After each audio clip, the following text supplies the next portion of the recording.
Bom dia a todos e obrigado por aguardarem. Sejam muito bem-vindos à videoconferência de divulgação dos resultados do segundo trimestre de 2025 da Alpargatas. Destaco aqueles que precisarem de tradução simultânea, que temos essa ferramenta disponível na plataforma.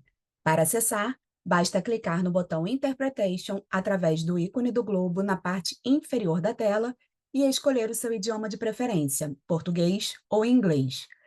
Para aqueles ouvindo a videoconferência em inglês, há a opção de mutar o áudio original em português, clicando em Mute Original Áudio.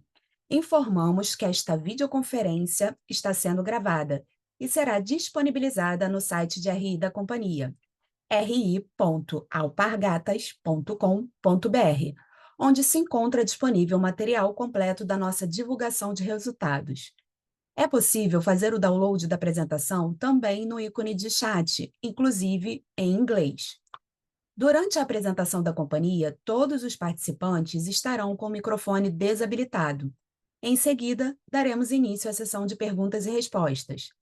Para fazer perguntas, clique no ícone Q&A na parte inferior de sua tela e escreva sua pergunta para entrar na fila. Ao ser anunciado, uma solicitação para ativar seu microfone aparecerá na tela. E então, você deve ativar o seu microfone para fazer perguntas. Orientamos que as perguntas sejam feitas todas de uma única vez. Ressaltamos que as informações contidas nesta apresentação e eventuais declarações que possam ser feitas durante a videoconferência relativas às perspectivas de negócios, projeções e metas operacionais e financeiras da Alpargatas constituem-se em crenças e premissas da administração da companhia, bem como em informações atualmente disponíveis. Considerações futuras não são garantias de desempenho. Elas envolvem riscos, incertezas e premissas, pois se referem a eventos futuros e, portanto, dependem de circunstâncias que podem ou não ocorrer. Investidores devem compreender que condições econômicas gerais, condições de mercado e outros fatores operacionais podem afetar o desempenho futuro da Alpargatas e conduzir a resultados que diferem materialmente daqueles expressos em tais considerações futuras. Hoje contamos com as presenças dos executivos da companhia, o senhor Liel Miranda, diretor-presidente, o senhor André Natal, vice-presidente financeiro de Relações com Investidores, e a senhora Melina Rodrigues, diretora de Relações com Investidores. Passarei a palavra ao senhor Liel. Bom dia, muito obrigado pela presença. Nós vamos aqui cobrir os resultados do segundo trimestre e, para começar, eu vou dar um resumo de como estão as operações da companhia. Como vocês devem reconhecer, a gente vem falando dessas prioridades nos últimos trimestres e, basicamente, cada uma delas a gente tem demonstrado resultados positivos e progresso. Começando pelo nosso crescimento internacional, a gente vê a Europa, onde nós estamos no meio da estação, mostrando resultados positivos de sell-in, crescendo contra o ano anterior, aproximadamente 6%, mas mais importante, a gente está vendo uma boa demanda dos consumidores com crescimento significativo em sell-out. Obviamente, como eu disse antes, isso é meio da estação, a gente não sabe exatamente como a estação vai se desenvolver até setembro, mas é um excelente indício de que a marca voltou a ser mais relevante na Europa e que o consumidor voltou a consumir Havaianas em quantidades maiores e pagando o valor da marca, dado toda a construção e os esforços que nós temos feitos. Nos Estados Unidos, nós temos um novo modelo de negócio que ainda não está em vigor, a gente só começa a operar com a parceria com a Istma no ano que vem, Q1 do ano que vem. Agora a gente está ativamente construindo todos os planos de transição, estamos muito empolgados com essa nova perspectiva, porque a Istma nos oferece dois benefícios. O primeiro é que reduz drasticamente os nossos custos internos, na medida em que toda a parte operacional de distribuição e venda vai ser feita pelo parceiro, mas ao mesmo tempo vai permitir que a gente penetre e tenha a distribuição da marca em canais onde hoje a gente não conseguia chegar por limitações da nossa estrutura nos Estados Unidos. Então, a gente vê com bons olhos o ano que vem, mas já esse ano a gente vê resultados acontecendo nos Estados Unidos, com crescimento de volume, com crescimento de margem, com redução significativa de custos, já com bons resultados na preparação dessa transição. E nos mercados dos distribuidores internacionais, que são basicamente Ásia, África e América Latina, a gente continua com a nossa estratégia de priorizar os mercados com melhor rentabilidade e aumentar preço nos mercados onde a gente tinha rentabilidade muito baixa ou até negativa. Obviamente, isso está tendo algum impacto de volume, somado ao fato de que a gente vem já ao longo dos últimos trimestres, reduzindo o estoque na cadeia, reduzindo o estoque desses distribuidores, como a gente fez aqui no Brasil, reduziu o estoque dos clientes, para que a gente possa ter uma operação mais normalizada daqui para frente. Mas em todas as frentes, nas três geografias, a gente vê progresso já nesse segundo trimestre. No Brasil, dando continuidade na continuação da nossa evolução, a gente vê que o sellout está positivo esse ano contra o ano anterior, mas mais importante, a gente tem ganhado participação de mercado. A gente tem hoje uma participação de mercado de 77% no canal alimentar, que é o maior canal aqui no Brasil, medido pela Nielsen. Isso demonstra a força da marca, demonstra a nossa competitividade comercial e para fazer um zoom em dois canais onde a gente não tinha tanta competitividade, que é principalmente o canal especializado, a gente está crescendo 22% contra o ano anterior, e o ano passado já foi um ano em que a gente já começou a ver crescimento. Então, as estratégias que nós estabelecemos para o Brasil estão já demonstrando bons resultados. Ganho de participação de mercado no canal alimentar, crescimento acelerado no canal especializado e garantir que tudo isso traga uma rentabilidade maior via mix e via não aumento de preço acima de inflação, mas um maior valor da marca que faz com que a gente venda produtos com maior valor agregado. Quando a gente fala da estratégia de marketing, a gente continua com os níveis de investimento que a gente se propôs a fazer, alguma coisa entre 7% e 8% do faturamento, e a gente tem acionado ainda mais as comunicações internacionais. A gente tem feito collabs internacionais de muito sucesso, de muita repercussão, além do que a gente começou a utilizar agora embaixadores globais para falar de Havaianas não só com uma grande força no mercado brasileiro, mas também com grande força nos mercados internacionais.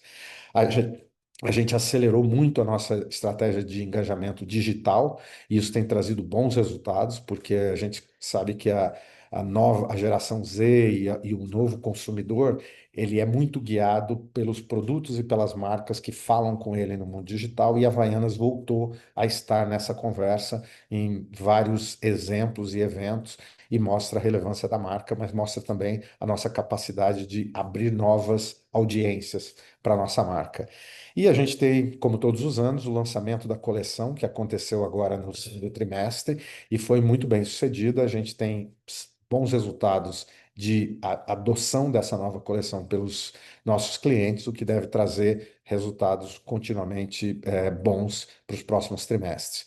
Do outro lado, a gente continua muito focado na nossa disciplina na gestão de custos, disciplina na alocação de capital e disciplina de execução. Então, do ponto de vista de custo, a gente consegue manter os custos controlados para offsetar a inflação, offsetar qualquer pressão que a gente venha a enfrentar nos custos através de racionalização, simplificação, automação e garantir que isso vá ainda melhorando mais a margem da companhia. Do ponto de vista de SOP, o nosso processo de planejamento, a gente realmente agora tem um planejamento end-to-end, desde da demanda dos consumidores até a compra da matéria-prima, e com isso a gente eliminou problemas que no passado foram muito dolorosos, como baixa de estoque, como ter que ter descontos muito agressivos para poder liquidar estoques. A gente agora está operando com níveis de estoques totalmente normalizados, tanto dentro da companhia como nos nossos clientes. E do ponto de vista operacional, uma outra grande dor no passado, que era a nossa capacidade de abastecer o mercado no momento certo, com o produto certo, que é essa sigla OTIF. a gente agora já está no nível de 80% em todas as operações, todos os mercados, inclusive no Brasil, que sempre foi um grande desafio pela complexidade do mercado, onde a Havaianas está presente em mais de 300 mil pontos de venda em todo o território nacional. Isso sempre foi um grande desafio. A gente está hoje já no nível de 80%. Ainda não estamos satisfeitos, a gente quer continuar crescendo. Em alguns canais, como o canal especializado, a gente já passou de 90%, porque esse é um canal muito mais nervoso em relação ao calendário de produtos, então a gente tem que ter um motif ainda maior e a gente vai continuar trabalhando para chegar em níveis ainda melhores. Mas isso, pelo menos, já garante a nossa competitividade em todos os nossos canais. E do ponto de vista de preço e desconto, a gente tem uma estrutura de disciplina na aplicação disso, e eu acho que os resultados vocês puderam ver tanto na nossa margem como no mix, não só de país, mas de canal e de produto, que está contribuindo para os resultados financeiros da companhia. Isso tudo é essa gestão de preço e desconto que agora a gente faz de forma muito mais estruturada. E por último, a alocação de capital. Eu acho que uma demonstração da nossa disciplina na gestão de capital e também da nossa confiança na capacidade da operação de gerar caixa, a gente anunciou um pedido, uma redução do capital da companhia, que ainda vai ser aprovada pelos acionistas e por todos os trâmites necessários, mas que demonstra a nossa disciplina de ter o capital alocado corretamente em todos os sentidos, CAPEX, inventário e também em caixa da companhia. Eu acho que isso dá um panorama geral e agora o André vai poder falar um pouco mais dos detalhes para ilustrar para vocês. Muito obrigado. Bom dia a todas e todos. Dando seguimento aqui a tudo que o Léo já falou, ele já deu um panorama bem abrangente do trimestre. Então, vou seguir aqui com os primeiros números sobre a disciplina financeira da empresa, né, que foi a nossa primeira onda lá atrás desse turnaround e super importante. Então, começando por esse primeiro e que segue, né, obviamente, na mesma trajetória, com o mesmo cuidado de sempre. O primeiro gráfico aqui à esquerda, de variação do capital de giro, é, acho que vale primeiro destacar, a gente teve aí quase que 2 anos inteiros, né, de liberações consecutivas de caixa que estava preso em capital de giro.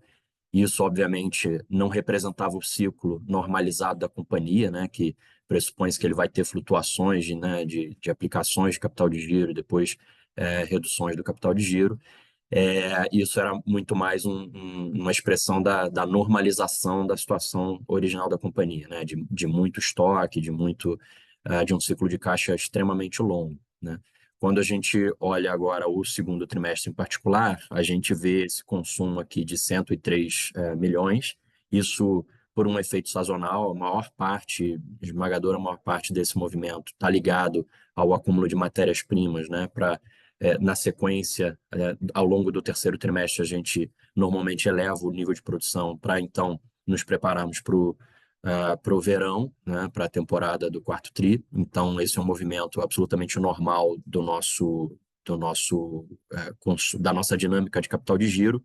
Acho que vale destacar que, se a gente comparar com um ano atrás, né, com o segundo tri de 2024, a gente tem uma redução, na verdade, substancial do ciclo de caixa. Na verdade, a gente reduz em cerca de 10 dias o ciclo de caixa da companhia. Então, na verdade, essa dinâmica aqui, ela continua com a mesma disciplina de sempre, só que agora em bases normalizadas. Não tem mais aqueles excessos de caixa para a gente liberar em capital de giro. Acho que daqui para frente a gente deveria seguir num nível mais normal da sazonalidade do negócio. Olhando para o gráfico azul de CAPEX, a gente vê esse trimestre com 55 milhões. O acúmulo até aqui no ano está exatamente em linha com o nosso orçamento de capital, que a gente aprovou em assembleia. Só para lembrar, o nosso orçamento para o ano é de 220 milhões. Esse orçamento a gente entende que está extremamente focado hoje em dia, com muita disciplina, com uma governança bastante controlada em cima de cada projeto que é aprovado, da prioridade estratégica e econômica e de rentabilidade de cada um dos projetos que está nesse portfólio. E a gente segue numa execução até aqui bastante aderente aí ao plano que a gente tinha até o momento, em princípio com expectativa de seguir executando 100% do plano exatamente conforme a gente o fez.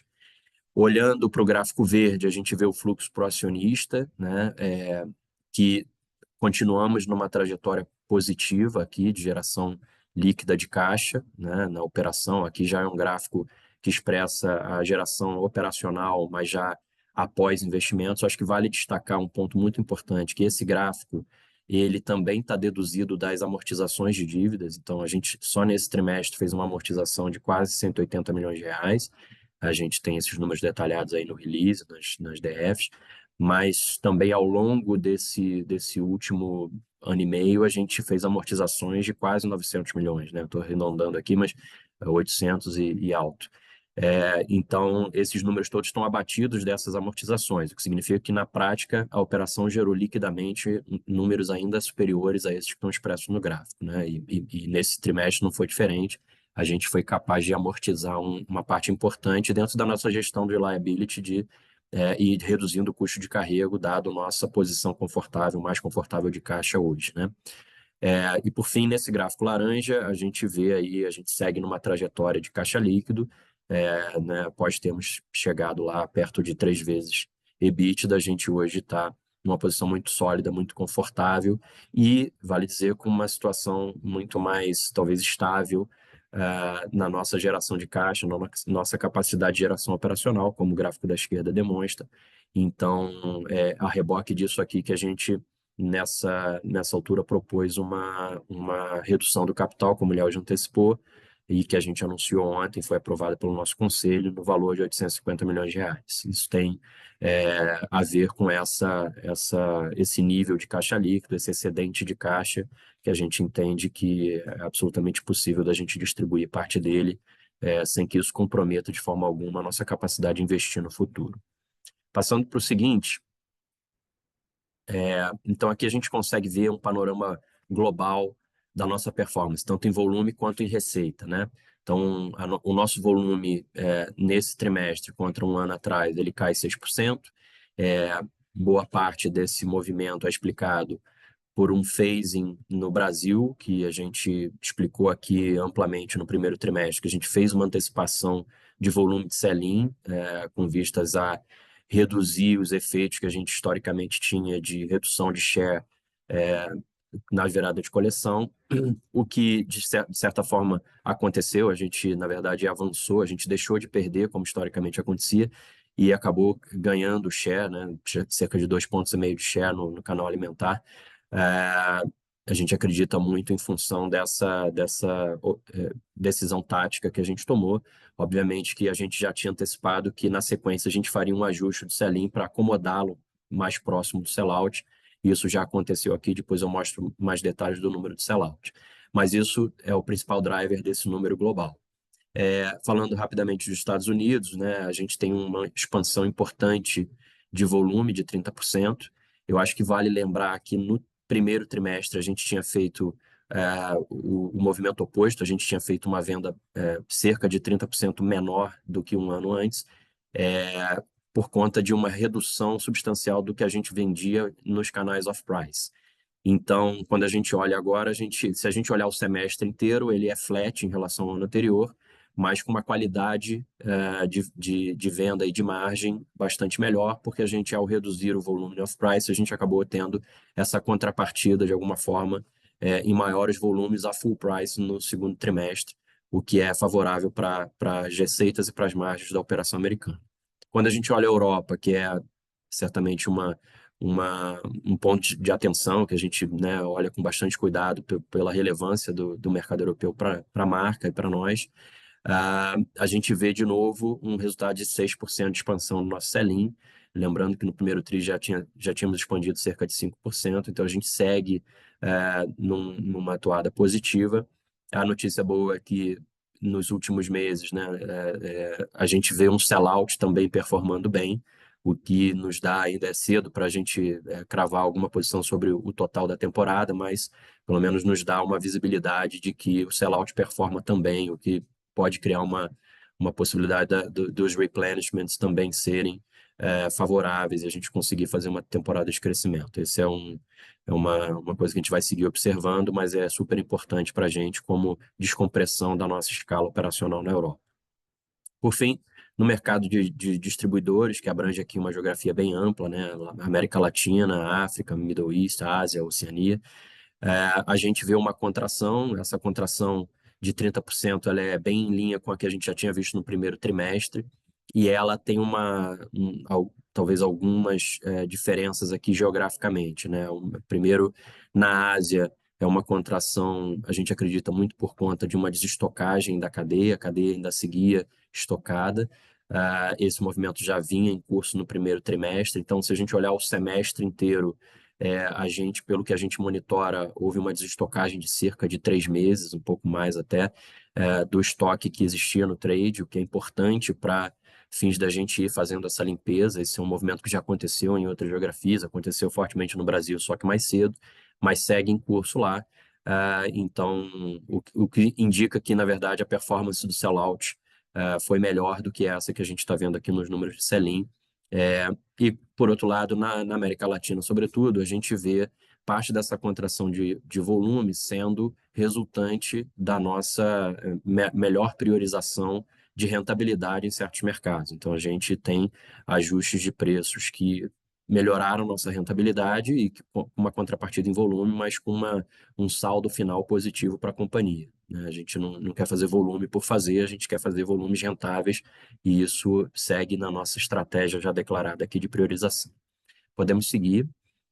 Então, olhando no próximo slide o Brasil em mais detalhes, eu já comentei sobre a performance de volume e as razões. Acho que vale destacar aqui apenas a performance do sellout, que nesse trimestre foi de menos 1% versus um ano antes, mas que, como o Léo já antecipou, né, no total do semestre, a gente tem um número ligeiramente positivo.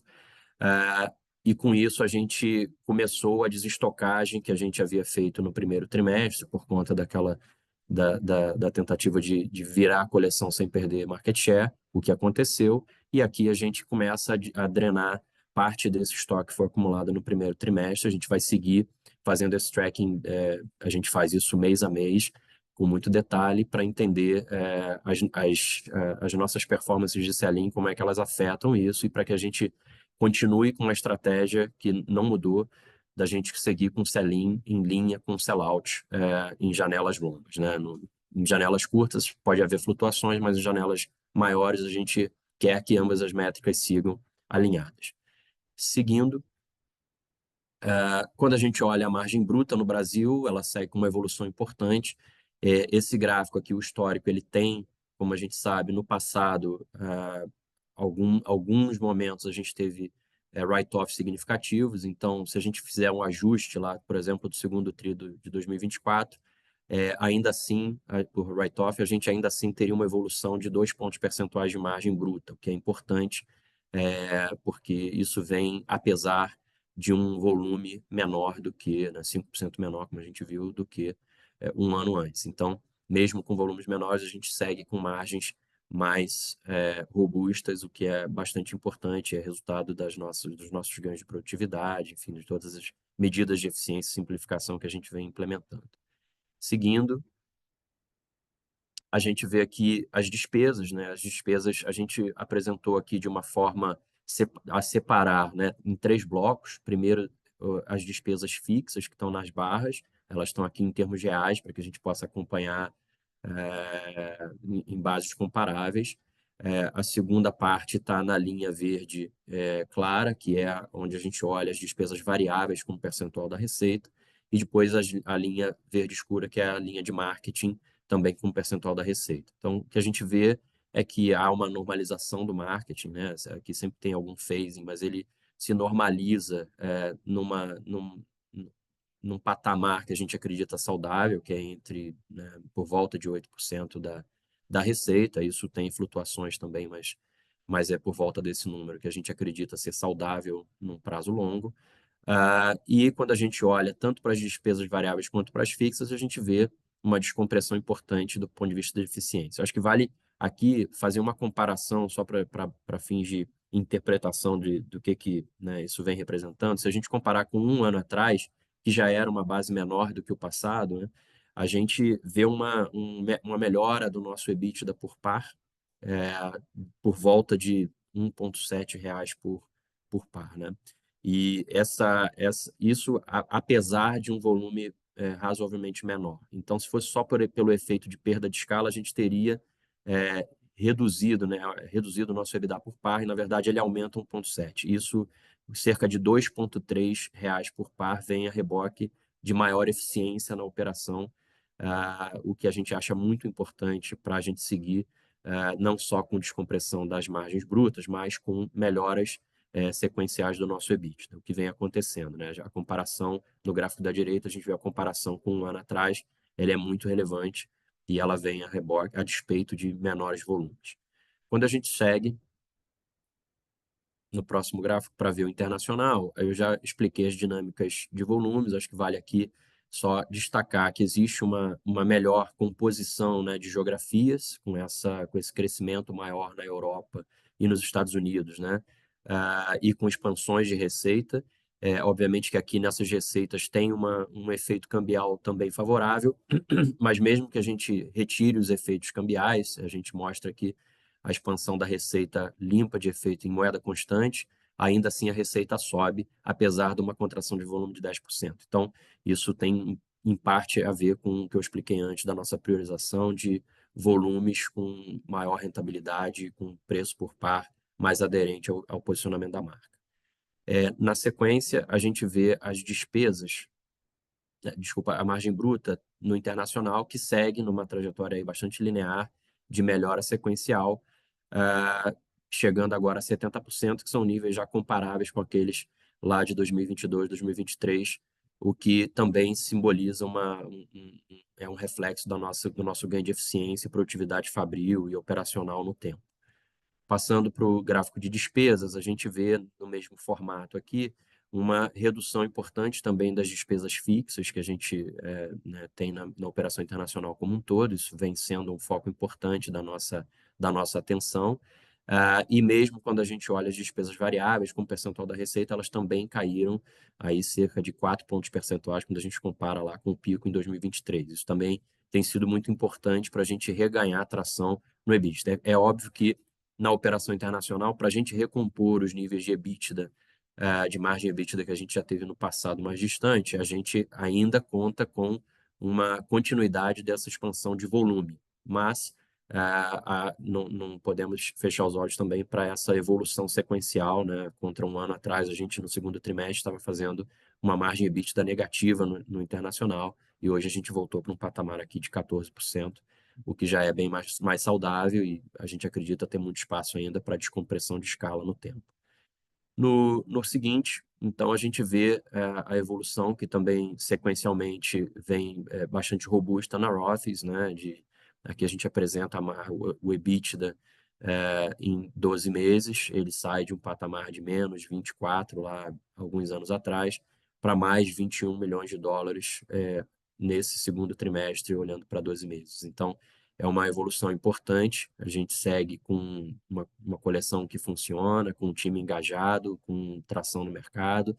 A companhia continua outperformando seus pares. Então, a gente acredita ter bastante tração aqui, uma melhora bastante consistente de resultado e com bastante plano de crescimento e possibilidades ainda de exploração de oportunidades para frente.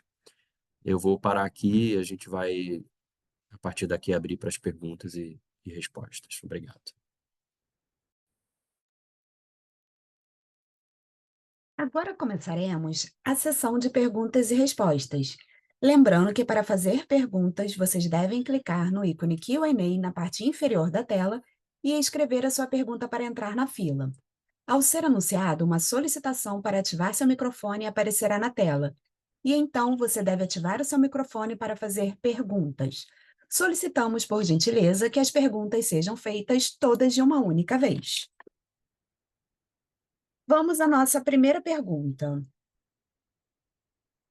A nossa pergunta vem do João Soares, analista sell-side do Citi. João, estamos abrindo o microfone para você falar. Por favor, pode prosseguir.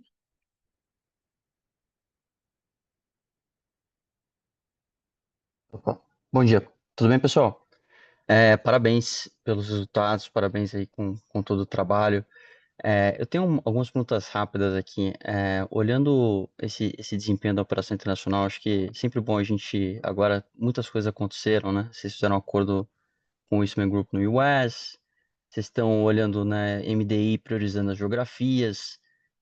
Acho que é legal a gente, né, olhar um pouco assim, qual que é o tamanho hoje, que vocês conseguem falar para a gente em termos de tamanho de volume ideal, e rentabilidade, né, que vocês veem agora possível aqui, né? Como é que a gente deveria ver essa progressão, sem buscar guidance, né? Só para a gente tentar se guiar aqui, e olhando, comparando aqui com a margem do Brasil, comparando com a margem do passado, e dado que essa operação está mudando bastante de maneira positiva, né?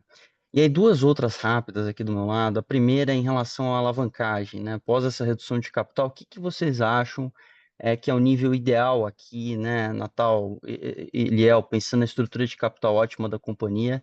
E um último ponto aqui, olhando a despesa ex-marketing, né? Vocês estão com uma disciplina, o Léo até comentou ali no começo, super, super consistente.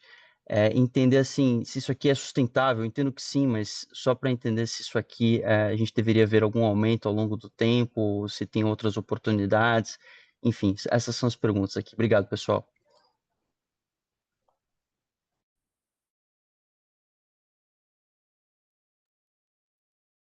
Oi, João, tudo bem?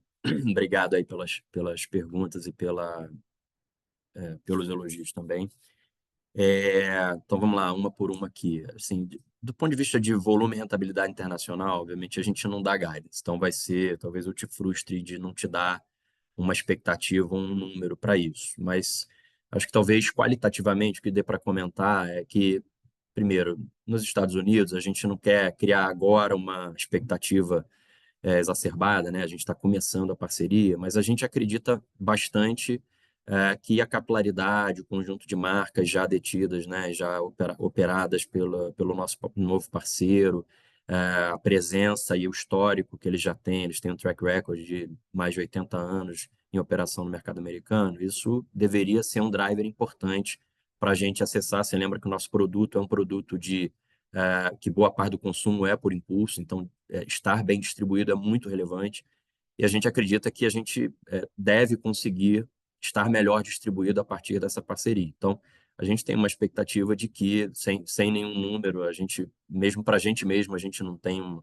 número já muito claro de aonde a gente vai chegar, mas a gente acredita que tem um potencial importante de explorar esse mercado, dado o poder da marca lá e o quanto a gente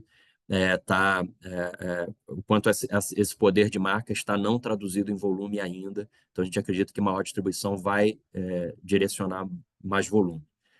A Europa, a mesma coisa, a gente perdeu bastante tração lá, né? Mas a marca, a gente voltou a investir nela, ela está extremamente reativada. A gente esteve lá, Liel e eu, há 2 semanas atrás, passamos a semana lá. A marca, a gente está presente nos principais pontos, a gente está nos canais certos, a gente está nos topos de pirâmide, a gente está conseguindo cascade para os demais canais de maior volume. Então, a gente acredita também num importante potencial, sem te dar um número, mas a gente acha que não tem nenhuma razão para não acreditar que a gente recupera os volumes que já teve e segue crescendo a partir dali. Então, não há nenhuma razão para isso não acontecer. E com isso, se você olhar a descompressão, a mesma análise que eu fiz para o Brasil vale para o internacional, né?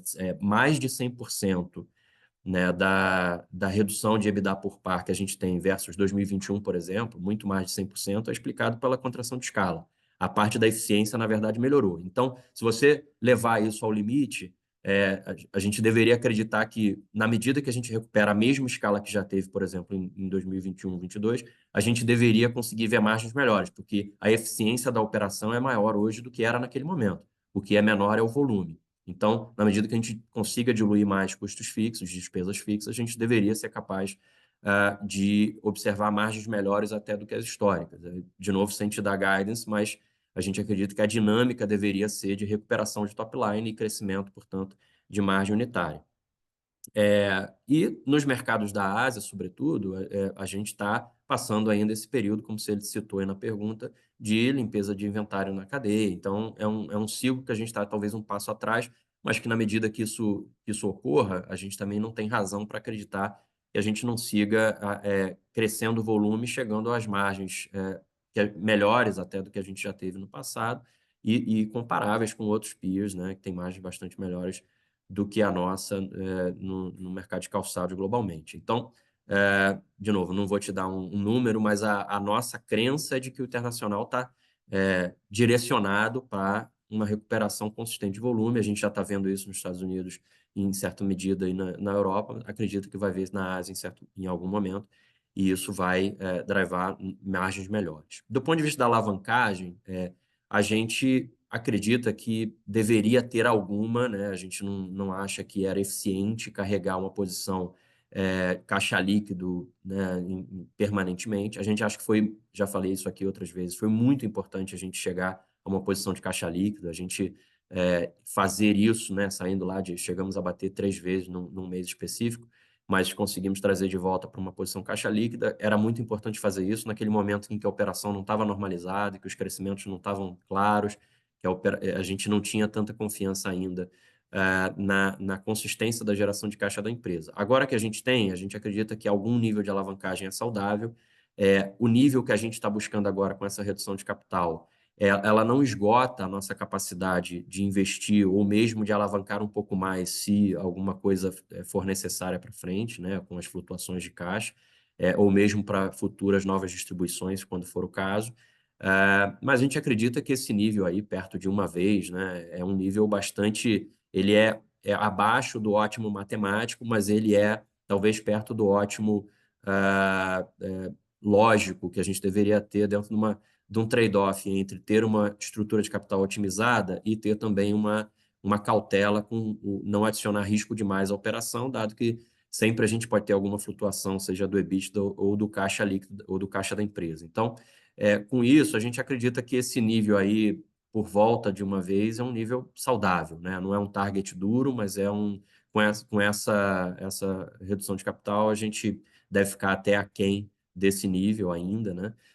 Então, preservando ainda a banda que a gente tem como flutuar dentro de uma banda aí bastante razoável e perto do que a maioria das companhias na Bolsa Brasileira estão operando hoje, né?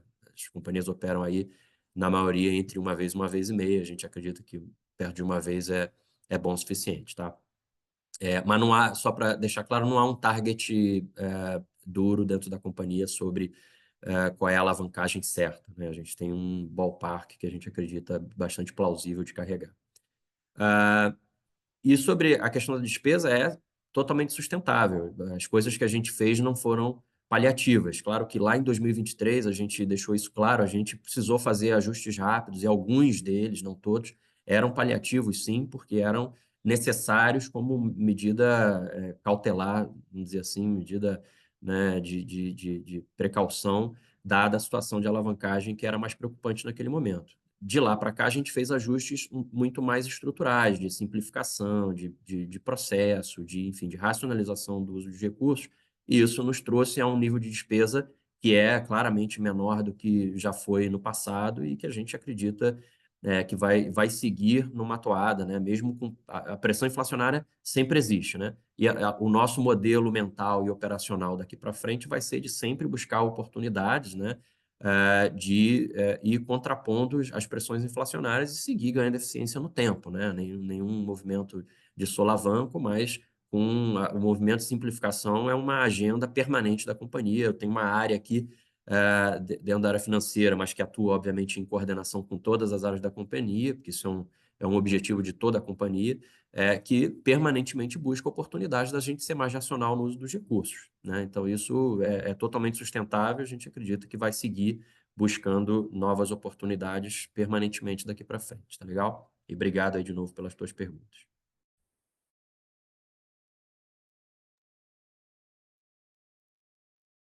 A nossa próxima pergunta é da Dani Eiger, analista sell-side da XP. Dani, por favor, pode prosseguir. Bom dia, pessoal. Obrigada por pegar minha pergunta e parabéns pelos resultados. Eu tenho duas aqui do meu lado. A primeira é eu explorar um pouquinho a questão de oportunidade de crescimento aí no Brasil, né? Você já falou bastante do internacional, mas assim, chama atenção essa questão do ganho de share, né? Que vocês tiveram num canal que vocês já são bem penetrados. Acho que tem também muito a ver com as mudanças que vocês estão fazendo dentro da própria estrutura corporativa de vocês, mas também dentro do especializado, eu lembro que tem bastante oportunidade ainda em explorar novas categorias. Eu já vejo isso um pouco acontecendo num lado mais de marketing, vamos dizer assim. Então, acho que seria legal trazer um pouquinho onde vocês estão vendo as maiores oportunidades ali no Brasil, ou mesmo onde que tem o voltar ao histórico que você comentou, né, Natal, onde que talvez ainda vocês estejam abaixo do que era o normal, e nem é uma coisa muito, talvez seja um longo hanging fruit. Então, essa é a minha primeira. E a minha segunda, talvez um pouco conectada com essa discussão de despesa, é pensar para frente. Você falou muito, Natal, que tem uma alavanca importante de ganho de escala, né, para alavancar a EBITDA por par. Mas do lado de eficiência, enfim, redução de despesa, ainda tem oportunidades aqui. E aí também, nesse sentido, você puder ajudar a gente um pouquinho com como que vai acontecer o timing da desmobilização ali dos Estados Unidos. Você falou que já está começando a ter algum movimento, né, no release, vocês comentam, também acho que seria bacana para a gente. Obrigada. Bom dia, Dani. Obrigado pelas perguntas. Bom, acho que começando pela oportunidade no Brasil, ela não é muito diferente do que a gente vem falando já há vários trimestres, né? A primeira delas é que no canal alimentar a gente tem uma enorme participação de mercado no varejo tradicional, 85%, só que a gente ainda está com 65% de participação de mercado no canal moderno, os atacarejos, grandes supermercados. Então, obviamente, essa é uma grande oportunidade que a gente já está colhendo os frutos dela agora. O ganho de participação de mercado no canal alimentar vem principalmente daí, mas a gente vai continuar perseguindo essa oportunidade, atendendo os clientes do canal alimentar moderno diretamente. Então, a gente pode servir melhor, tendo mais disciplinas de execução e garantindo que a gente está lá com o nosso OTIF, porque esse é um canal muito nervoso, diferente do canal de varejo tradicional, que o distribuidor ou o atacadista tem um grande estoque para abastecer. Nesse canal do moderno, a gente tem que abastecer diretamente com muito mais frequência. É por isso que o OTIF é tão importante. Então, o canal moderno no alimentar, super importante, a gente vai continuar ganhando participação de mercado aí, e essa é a primeira fonte de crescimento. A segunda fonte de crescimento é o canal especializado, aonde a gente está falando de lojas de departamento, calçadistas, e a gente tem uma participação de mercado ainda menor. Estamos falando de 40% contra 77% no canal alimentar. Este é e possivelmente representa metade da venda de sandálias no Brasil. Então a gente vai continuar atacando. Eu mostrei no meu slide, a gente já está crescendo acima de 20% o nosso volume nesse canal, está crescendo de forma realmente acelerada, mas ainda tem uma enorme oportunidade para que a Havaianas esteja presente num número maior de lojas do canal especializado, que a nossa visibilidade dentro das lojas seja ainda maior e que o nosso portfólio seja mais adequado para esse canal. Esse é um canal muito mais de moda, de estações, e a gente precisa ser ágil com o nosso portfólio para estar oferecendo isso para o consumidor do canal especializado. Estamos muito satisfeitos com o progresso até agora, com 22% de crescimento de volume, mas é só o começo. A gente vai continuar atacando de forma agressiva o canal especializado, porque a gente acredita que esse tem grande potencial de trazer volume para a companhia sem nenhuma destruição de valor. É volume adicional, ele não canibaliza diretamente o que a gente já vende no canal alimentar. Então, acho que essas são as duas grandes oportunidades, elas não são diferentes do que a gente falou, já vem falando já há muito tempo, a gente só está executando essas oportunidades agora. Talvez a gente falasse e não conseguisse mostrar os resultados, agora eu acho que os resultados estão aí tangíveis, ganho de share no canal alimentar moderno e crescimento acelerado no canal especializado.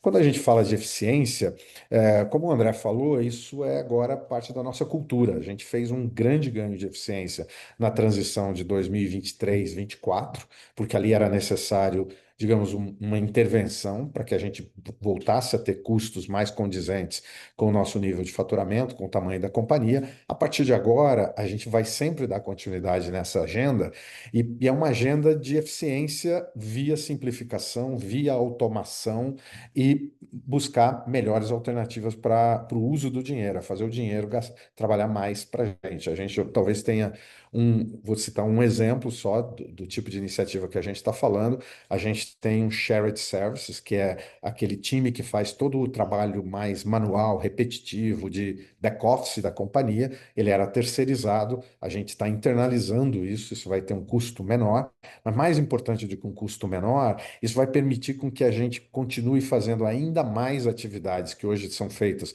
pelas várias áreas, que são manuais e repetitivas, feitas por esse centro de serviços, que vai trazer ainda mais sinergia, eficiência e redução de custo. Então, eu não diria que tem como o André falou, não tem uma grande intervenção para acontecer, mas ela vai ser contínua e com isso a gente espera continuar expandindo a margem da companhia e fazendo o nosso EBITDA, a margem de EBITDA, cada vez se aproximar mais do que é o melhor prática da indústria calçadista. Em relação aos Estados Unidos, onde a gente está agora, né? A gente está exatamente na fase de planejamento da transição.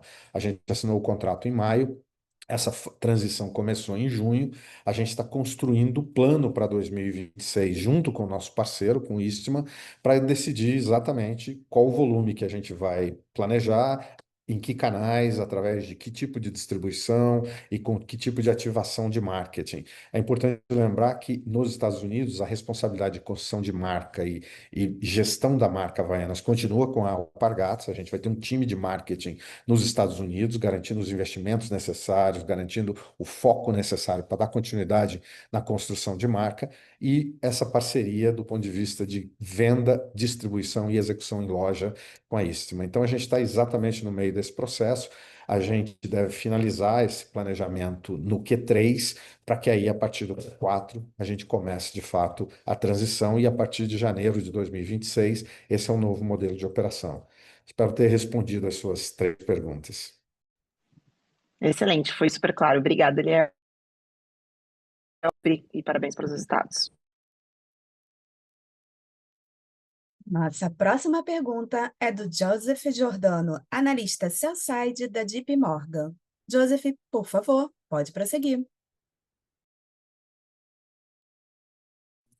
Olá, bom dia a todos. Bom dia, Liel, Natal, obrigado pela minha pergunta. A minha pergunta vai um pouco, talvez, em oportunidades de crescimento além da questão na mão de vocês, né? Aparentemente, toda a reestruturação já está feita, né? Então, a margem é bastante saudável e o crescimento bastante sustentável daqui para frente, com algumas alavancas nos principais mercados. O que eu queria explorar com vocês, se vocês já vislumbram alguma maior diversificação hoje de portfólio, né? Então, voltar a ter um pouco mais além do core, né? De aquele beyond core no passado que vinha bastante em voga e em cima disso, né? Então a geração de caixa é bastante robusta e acho que a capacidade de gestão da companhia ela mudou de patamar, né? Com esse choque de execução.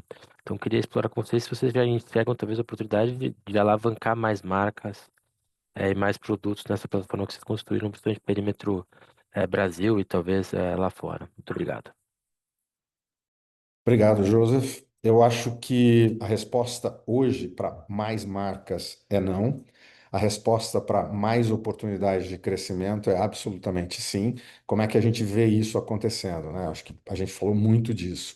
A Europa, os Estados Unidos e os mercados, principalmente na Ásia, que são os mercados mais estratégicos, a gente está começando a ver o primeiro sinal de turnaround, porque a gente caiu o volume na Europa nos últimos 2 anos, porque os Estados Unidos não conseguia crescer volume nos últimos 10 anos, e porque na Ásia, por diferentes razões, porque a gente superestocou os distribuidores, a gente também viu queda de volume. Então, o primeiro passo agora de crescimento, e a gente acredita que esse é um crescimento muito sustentável, porque na medida em que você estabelece, recupera essa escala, não tem nenhuma razão para acreditar que a gente não possa manter e até aumentar. Então, a nossa maior prioridade nesse momento é a recuperação da escala nos mercados internacionais. E a gente já vê indícios de que isso está começando, mas é muito cedo ainda para dizer que essa é uma batalha vencida. Eu diria que a gente estabeleceu todas os pré-requisitos para ganhar essa batalha, mas agora a gente vai ter que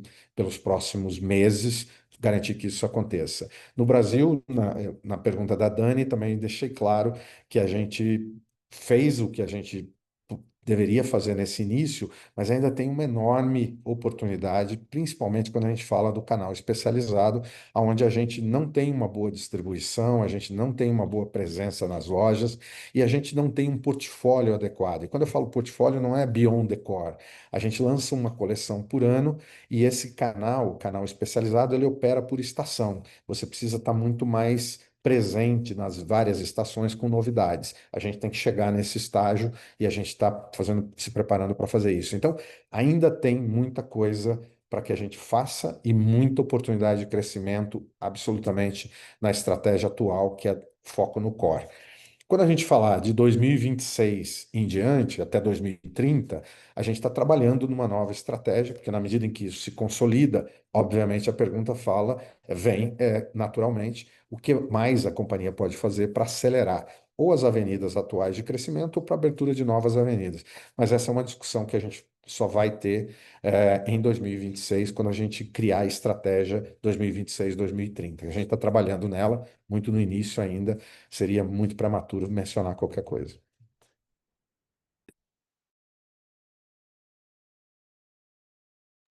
Obrigado.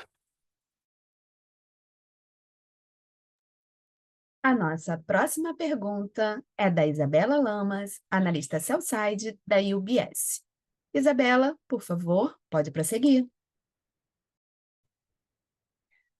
Bom dia, pessoal. Vocês me escutam?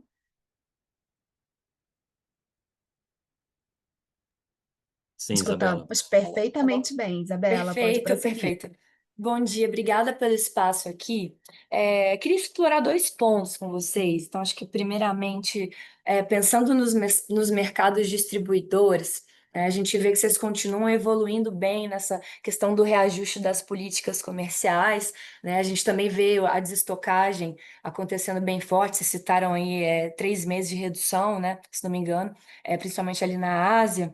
E, claro, né, a gente ainda enxerga uma redução de volumes expressiva, mas a gente também vê que vocês estão conseguindo compensar parcialmente isso hoje, né, com o crescimento de ticket, aí já resultando nas melhores práticas comerciais. Então, se vocês pudessem detalhar um pouco mais aí para os próximos tris, como que a gente poderia continuar vendo essa trajetória? E aí, com um pouco de detalhe ali que vocês puderem passar, tanto ali nas diferentes regiões, onde que vocês ainda veem um trabalho mais relevante a ser feito, onde que ainda dá para reajustar, em quais países, e também poderem lembrar como é que é a sazonalidade, né? Porque são várias regiões ali dentro de distribuidores, como é que fica essa relevância ali, o peso dos pedidos, para a gente entender mesmo essa dinâmica de curto e de médio prazo.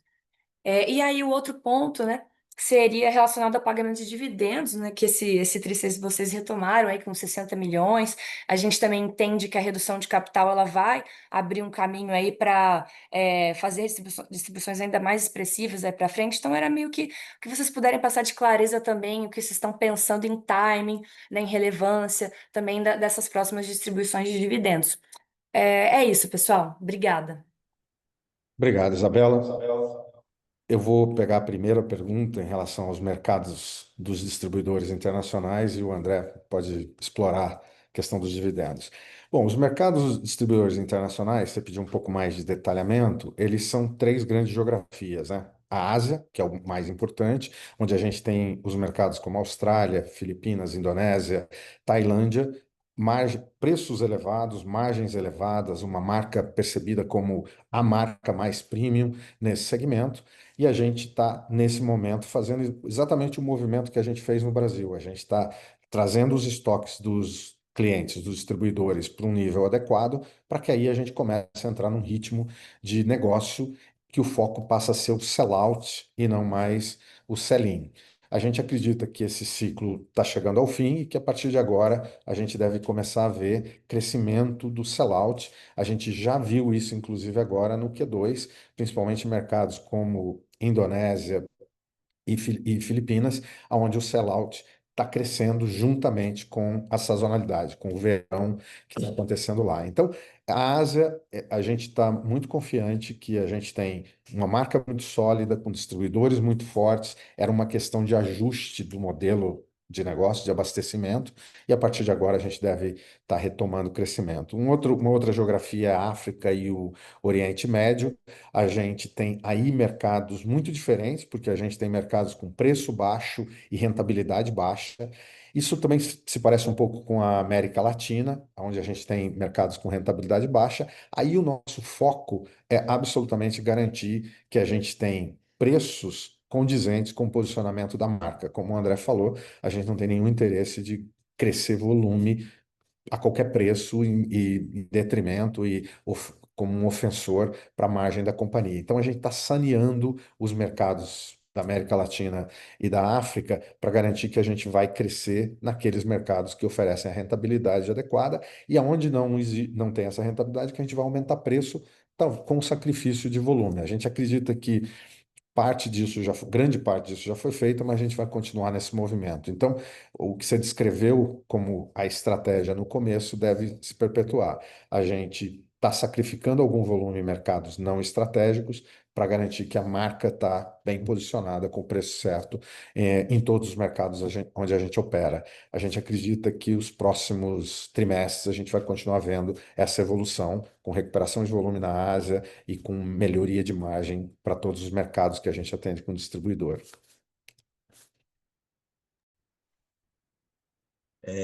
Bom, então, complementando aqui o Léo na questão dos dividendos, Isabela, obrigado aí pela pergunta.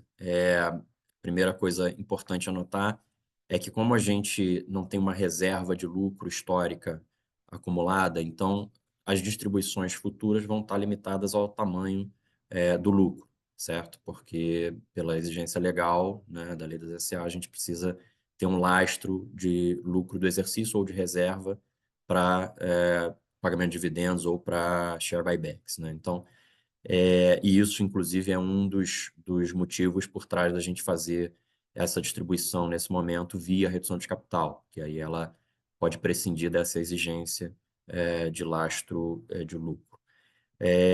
Mas a gente espera, sim, continuar, né, com a operação. Você viu aqui, a gente cresce substancialmente o lucro da companhia versus um ano atrás, e a gente espera seguir, não só gerando caixa, mas gerando lucro. É claro que, enfim, sem dar nenhum guidance, né, a gente não consegue garantir nada, mas em princípio, para o que a gente tem de previsão e para o que a gente vê da operação, a gente acredita que a operação continuará sendo rentável e lucrativa. Isso vai abrir espaço para novas distribuições, seja via JCP, seja via dividendos.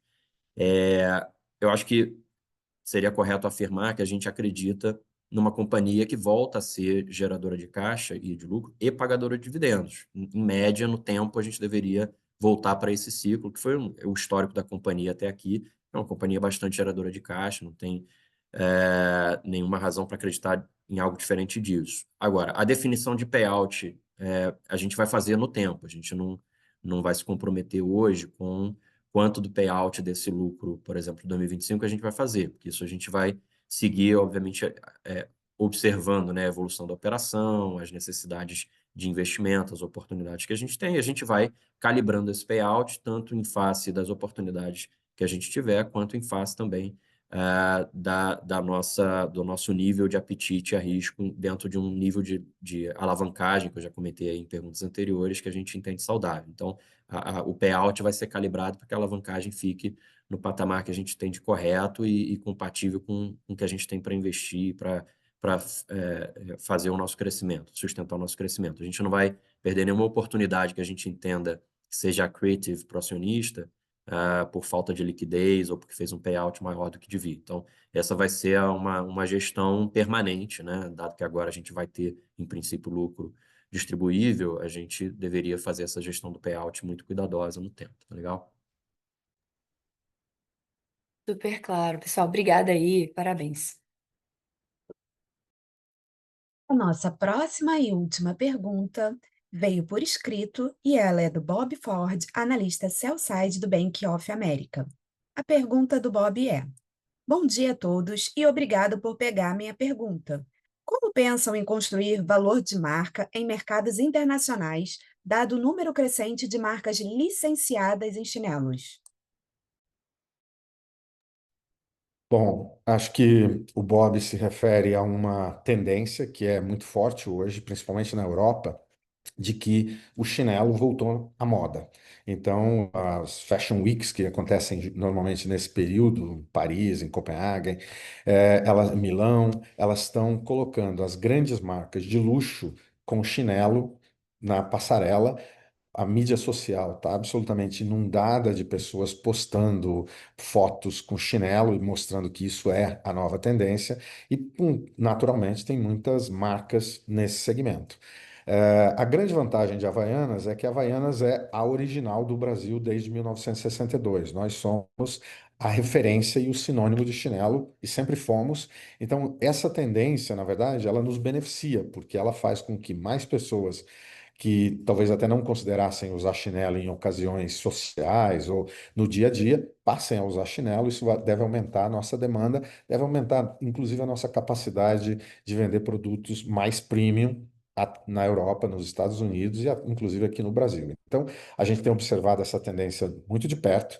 Eu diria que a gente tem sido, inclusive, protagonista dessa tendência, com collabs com a Dolce & Gabbana, com embaixadores globais que são modelos internacionais com renome global. A gente acabou de lançar agora uma Havaianas impressa em 3D, de novo com parceria com uma empresa alemã, que é um fenômeno internacional de tendência de moda. Então, eu acho que a Havaianas não é passageira dessa tendência, a gente está protagonista e a gente sempre carrega o título e o posicionamento de ser autêntica.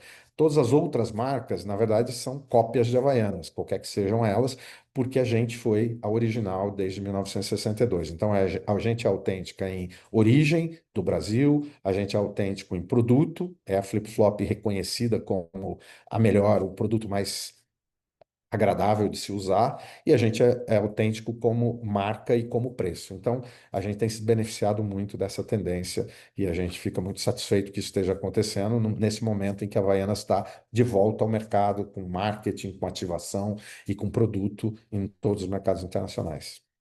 Espero que eu tenha respondido, Bob. A sessão de perguntas e respostas está encerrada. E agora, gostaríamos de passar a palavra para as Acho considerações que não finais havendo da mais perguntas, eu acho que o Liel vai encerrar o call aqui com as observações finais. Bom, eu só Perfeito. queria agradecer. Eu acho que nós tivemos a oportunidade de discorrer aqui sobre todo o segundo trimestre, mas mais importante do que o segundo trimestre especificamente, esse é mais um passo dessa jornada que a gente começou lá em 2023 e que a gente vai dar continuidade. Então, eu acredito que esse segundo trimestre é uma representação de um negócio normalizado, com foco em áreas de crescimento que nós reconhecemos que estão disponíveis para a gente, mas com a disciplina não só de custo, como de execução e de alocação de capital. Então, acho que o segundo trimestre foi mais um passo nessa jornada. Eu espero falar com vocês no Q3 com mais evolução em todas essas áreas. Muito obrigado. A videoconferência de resultados referente ao segundo trimestre de 2025 da Alpargatas está encerrada. O Departamento de Relações com Investidores está à disposição para responder as demais dúvidas e questões. Muito obrigada aos participantes e tenham um bom dia.